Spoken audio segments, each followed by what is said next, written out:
संसद में शीतकालीन सत्र से अब हाई वोल्टेज टेम्परेचर बढ़ने लगा है। संसद में शीतकालीन सत्र से अब हाई वोल्टेज टेम्परेचर बढ़ने लगा है। सदन में कोई विशेष कार्रवाई नहीं, लेकिन आरोप प्रत्यारोप की गर्मी से ऐसी तरंगे निकल रही हैं कि अब सभापति धनखड़ भी उसकी चपेट में आ गए हैं। विपक्षी दलों ने देश के उपराष्ट्रपति और अपर हाउस के चेयरपर्सन जगदीप धनखड़ के खिलाफ अविश्वास प्रस्ताव लाने की तैयारी कर ली है, जिसमें कांग्रेस, सपा, टीएमसी समेत इंडी गठबंधन के 70 सांसदों ने हस्ताक्षर भी कर दिए हैं। सोमवार को जॉर्ज सोरोस के मुद्दे पर सभापति का रवैया देख कांग्रेस ने जगदीप धनखड़ के खिलाफ अविश्वास प्रस्ताव लाने का फैसला किया। विपक्ष ने धनखड़ पर सदन में पक्षपातपूर्ण तरीके से काम करने का आरोप लगाया है। अब विपक्षी पार्टियां संविधान के अनुच्छेद 67B के तहत अविश्वास प्रस्ताव पेश करेंगी। विपक्षियों ने धनखड़ पर अक्सर उनके भाषणों में बाधा डालने, महत्वपूर्ण मुद्दों पर पर्याप्त बहस की अनुमति न देने और विवादास्पद चर्चाओं के दौरान सत्तारूढ़ दल का पक्ष लेने पर आरोप लगाया है। कांग्रेस का कहना है कि धनखड़ जब राज्यसभा में सभापति बने तब उन्होंने कहा था कि मैं 4 लोगों, जिसमें प्रधानमंत्री, नेता प्रतिपक्ष मल्लिकार्जुन खड़गे, पूर्व पीएम मनमोहन सिंह और एचडी देवेगौड़ा को बोलने से कभी नहीं रोकूंगा। कांग्रेस का आरोप है कि धनखड़ अपने इस बयान से मुकर गए। वे अब खड़गे का ही माइक ऑफ कर देते हैं। कई बार खड़गे बोलने के लिए खड़े होते हैं तो उन्हें बोलने का मौका तक नहीं दिया जाता। सभापति को उनकी कुर्सी से हटाने के लिए कम से कम 50 हस्ताक्षर की जरूरत होती है। यहाँ तो 70 हस्ताक्षर होने का दावा किया गया है, जिससे धनखड़ की मुश्किलें बढ़ सकती हैं। सदन की कार्रवाई के दौरान सभापति लगातार विपक्ष के सांसदों से शांत रहने की अपील करते दिखे, मगर इसका कोई असर नहीं हुआ। I would appeal the honorable members to share the sentiments of the people at large.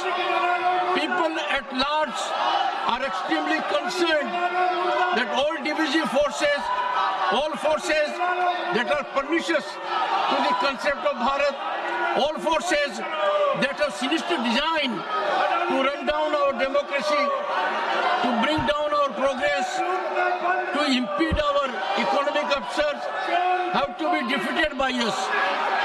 That is the sentiment which 1.4 billion people share.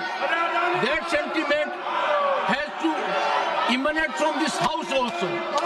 This house, at this critical moment, when the country is facing such severe challenges, must send a united voice to motivate the people at large, inspire the people, so that these forces are defeated. We in this country that is rising at a very fast pace cannot afford to either countenance or overlook such kind of evil designs, and our conduct should be such that people get more interest in our parliament, because if dialogue in parliament does not share the sentiments of the people at large, the parliament will get into irrelevance. It is fundamental for parliament to debate such serious challenges that the nation is facing from forces that are determined to run down our country by employing various mechanisms. The functioning of the deep state has been noticed that it affects us more perniciously than COVID disease. And this is an occasion where the entire nation needs to. ऐसा पहली बार नहीं हुआ है जब विपक्ष ने जगदीप धनखड़ पर पक्षपात के आरोप लगाए हैं। फिलहाल मामले को ठंडा करने के लिए जगदीप धनखड़ ने सभी सांसदों के साथ बैठक करने का फैसला किया।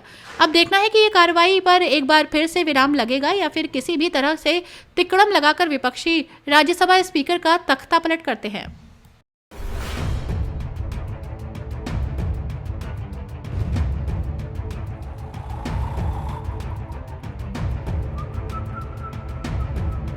हर बड़ी खबर का असली एड्रेस है खबरनामा, इसलिए हर न्यूज अपडेट के लिए सब्सक्राइब करें और फॉलो करें खबरनामा।